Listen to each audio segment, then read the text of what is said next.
Chapter 10. Storn. Haille opened his eyes and coughed. There was dirt on his face and dust in his nostrils. He was face down. Wherever he was, it was dark, some recess in the woods. Had he been sleeping? He rolled over and saw that his friends were gone. He was alone. How did I get here? His head spun and his heart beat in his chest as panic kindled. He would have stood up and called out for Val and the others, but he heard a strange noise approaching, what he thought to be a deep, animal-like growl. He pressed himself down into the ground, wishing himself invisible. Ahead of him, through a tangle of bushes, he saw a flat space. The road. It was glowing from fire, the light growing closer. 2 feet landed lightly right before his eyes. 2 hideous feet with green leather skin and long black talons. The feet took 2 steps, then were gone again with a grunt, a clapping noise, and a breeze that eddied the dust on the road. 2 more pairs of feet appeared, accompanied by leaping grunts. Then came the clapping, and they were gone, dust settling in their wake. Haille reached beneath himself for his sword and wrapped his hand around the handle. A memory flashed in his mind of someone handing it to him, the blade glowing, a face that was familiar as his own but distinct. But the vision receded like a dream upon waking. The feet were falling from above like rain now. The place was a ruckus of giddy grunts and hisses. It sounded like a pig pen. He watched the feet, green, gnarled with those hooked talons, some gleaming and new, others nicked and blunted. A few legs, he noticed, were covered in links of rusting mail that jingled just before the limbs flexed and leapt into the air once more. Not unless they rode on beasts.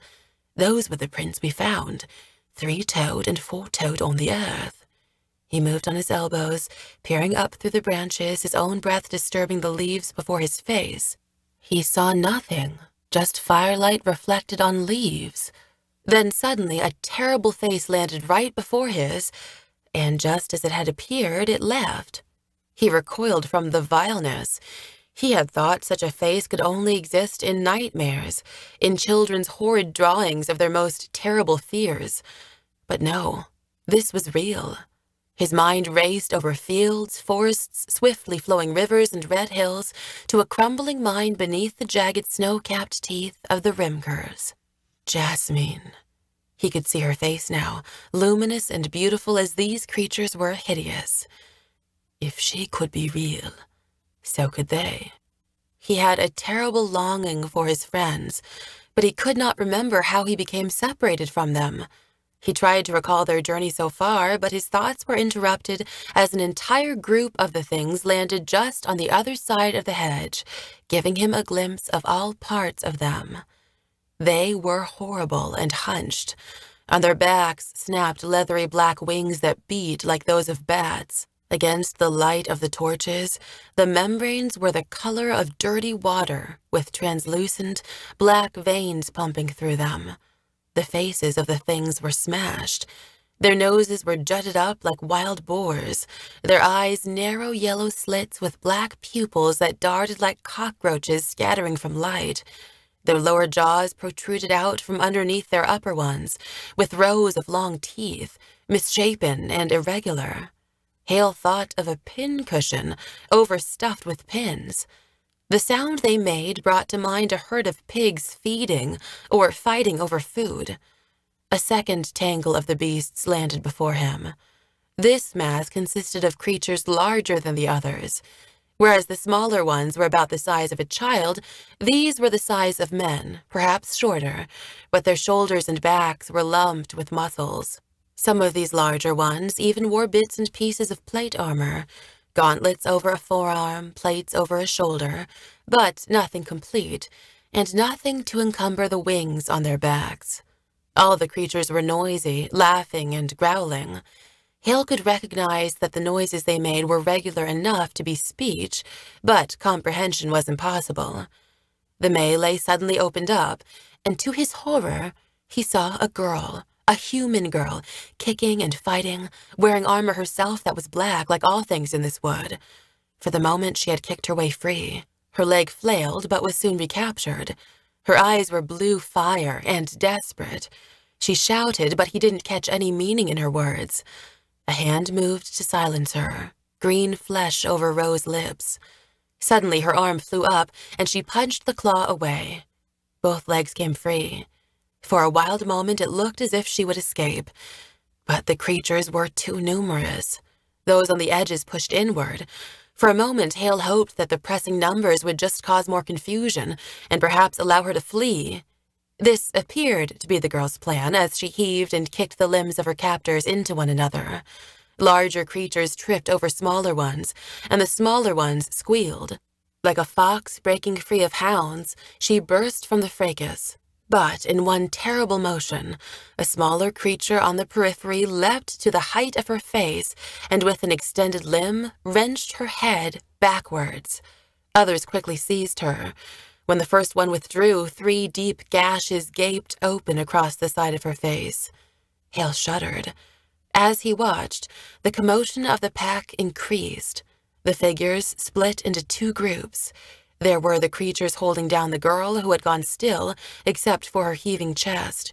Her hair was stuck to her face by blood, which dribbled down onto the ground, the smaller green creatures licking it up, coating their tongues in dirt.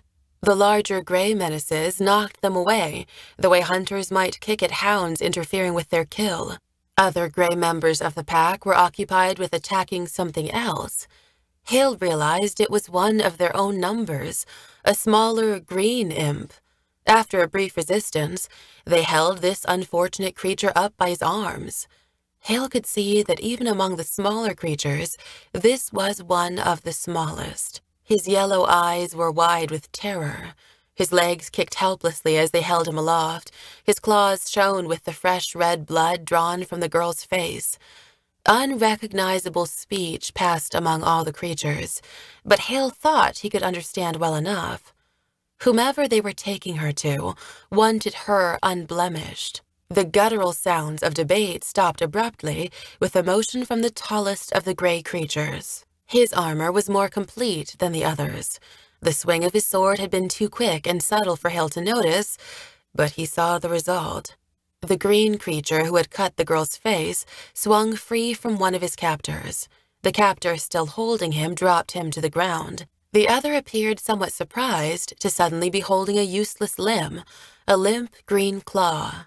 It threw the limb into the forest, sending it crashing through leaves and branches to land next to Haille. The smell from the severed claw was powerful, like sweating pigs or the guano of a cave full of bats. There was also a coppery smell that Haille took for blood. The column started forward again. He closed his eyes and whispered a prayer to any god listening that the creatures would not notice him. The girl was already entwined in the burly arms of the gray things. They waited for the other creatures to go ahead, then leapt off into the air themselves. Haille was left listening to the sound of his own desperate breathing. But there was another sound. A gasping, hissing whining. The small, maimed imp was still there, and Haille could see it now. He was searching the road for the very claw, his claw that the gray creature had cut off as his punishment. Haille was surprised to feel some sympathy for the beast, as he would feel, he guessed, for any wounded animal, as this one certainly was. The creature moved about, cradling his severed stump, his snout sniffing the air for its scent. He was moving closer. Haille reached down, overcame his own revulsion, and seized the severed claw. He pushed the thorns and bracken aside with Elkhart, then broke through onto the road.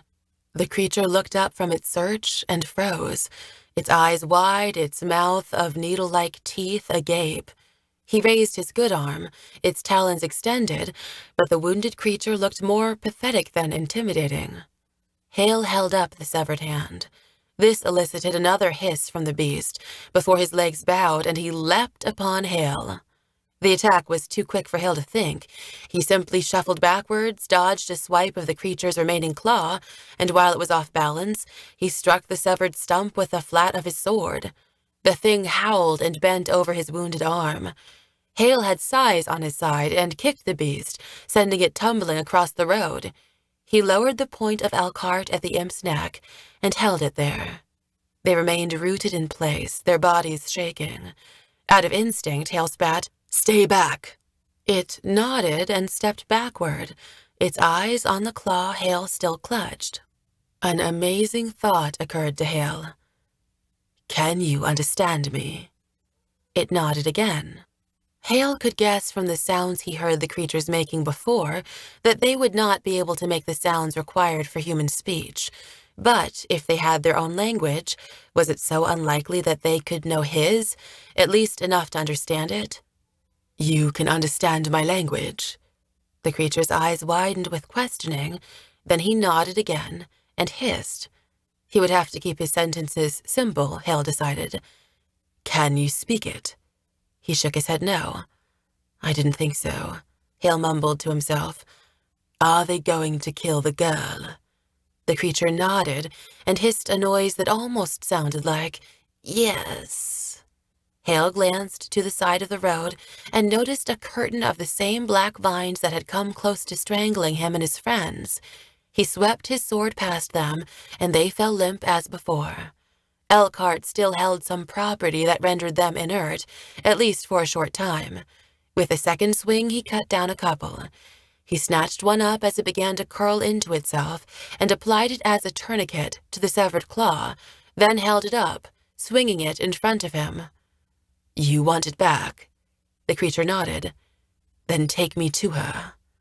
The creature made a choking noise and rubbed at his eyes with his good wrist. He swung his head to and fro as if locked in a debate with himself, looking up to eye his severed limb where it now hung swinging from Haille's belt. Finally, he waddled over to some of the severed vines, snatched one up and wrapped his own bleeding stump in one, and shook his head in the direction where the horde had passed. Haille was about to follow when a shape broke through the foliage on the side of the road. The imp arched his back and the hair on his shoulders rose up on end. Haille readied his sword as a blade cut through the latticework of branches. Val stepped through the gap and into the road. "Haille!" "Val!" "By the stars, what is that thing?" came Cody's voice from behind. Not a moment after, the elk leapt past and charged the monster, his rack of antlers lowered. The creature snapped his wings and took refuge in the branches of a tree. Caitlin emerged onto the road next, shrieked upon seeing its hunched shape and beady eyes, but just as quickly, she moved to Haille's side and embraced him, the jays accompanying her, landing on his shoulders and head. "We thought you were lost," she said. "I was," Haille said and turned to Val. "Val, I'm sorry I ran. I was hearing voices. I somehow lost my mind." "And now?" Val said, taking his eyes off the beast to study Haille. "I feel like they're gone, but I don't know why." "What is this thing, and why do you have its hand?" Caitlin asked. "I don't know. I saw more of them, dozens. They have a girl, a human girl. They are going to kill her." Then, without knowing why, he added, "We have to save her." "Hold on," Val said, his hand up. "First you run off, claim you lost your mind, heard voices. Now you want us to try to rescue some girl? How did she even end up this deep in the wood?" "I don't know, but he told me they would kill her," he said, pointing to the treed imp. "Like they will do to us if we interfere," Cody said. "This thing can talk?" Val asked, incredulous. "Sort of. It can understand us." The creature made another long hiss that sounded like a mangled, "Yes." The elk curled its lip and gouged at the dirt with his hoof. Val appeared for the first time since entering the woods, overcome. He knelt down and rested his head on one hand, the other holding his sword pointed up at the creature. Haille was afraid perhaps he was struck with the battle sickness again, but after a moment he realized it was just weariness. Caitlin spoke up from beside Haille. "If there is a girl in danger, we have to help her." Haille said nothing, instead studying Val, who rubbed his eyes with the heels of his hands. "I don't know anything anymore. I thought we had lost you, Prince. Now we find you and you suggest driving into a den of these things to save a girl I can't even be sure you saw. I did see her. And you heard voices too. I'd never believe you if I had not heard them as well. You too? Haille asked. While we're confessing here, I could have sworn I've seen things moving in the bushes. Things like shadows, Cody said. All looked to Caitlin, who shrugged. I've seen, heard nothing. But you've had blessed more sleep than the rest of us, Cody said. She also wears a magical band, Haille remembered. These woods can turn a man mad.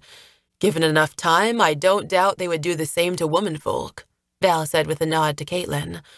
I'm tired of pushing forward against the current of this place, tired of it beating on my brain like a hammer. Maybe it is time we fought back. Caitlin is right, this girl needs our help. But I swore an oath to protect life. You all did not. If it counts for much, I'd be fine leaving her to fend for herself, Cody said. We need to get our own hides safely through this place. But, Captain, you know I'll follow. Aye, and I don't take that lightly. Haille, does this thing have a name? The creature adjusted its grip on the tree branch and made a guttural noise that sounded like Storn. All right, Storn, Val said, getting up. Lead the way.